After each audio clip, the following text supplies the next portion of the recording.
ان المرأۃ عورۃ، عورت چھپا کر رکھنے کی چیز ہے۔ ہمارے ایک نوجوان ساتھی نے ایک دفعہ مضمون لکھا تھا بڑا پیارا، انہوں نے کہا کہ قرآن مجید میں جو اشارات ہیں، حور مقصورات فی الخیام، وہ حوریں جو ہوں گی وہ خیموں کے اندر ہوں گی، وہیں رہیں گی۔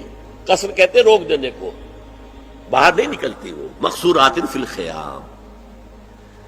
حوروں کا کأنہن لؤلؤ مکنون، ایسے ہوں گے کہ جیسے کہ موتی جسے چھپا کر رکھا جائے۔ عورت چھپا کر رکھنے کی شے ہے۔ المرأۃ کلھا عورۃ، عورت کہتے ہیں اس کو ہے جسے چھپا کر رکھا جائے۔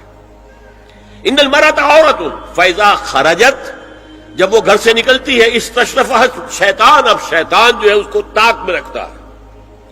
واقرب ما تکون بروحۃ ربھا وہی فی قعر بیتھا، وہ اپنے رب کی رحمت سے قریب ترین ہوتی ہے جبکہ اپنے گھر کے بھی کسی اندرونی حصے میں ہو۔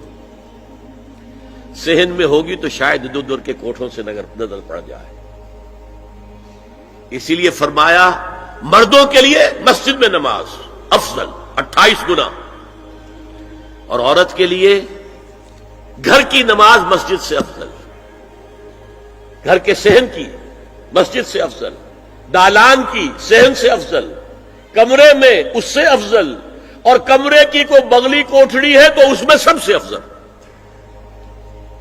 یہ احادیث نبی اکرم صلی اللہ علیہ وسلم۔ مزاج ہے نا، اس سے بن رہا ہے، ایک معاشرت وجود میں آ رہی ہے۔ یہ ساری چیزیں کیوں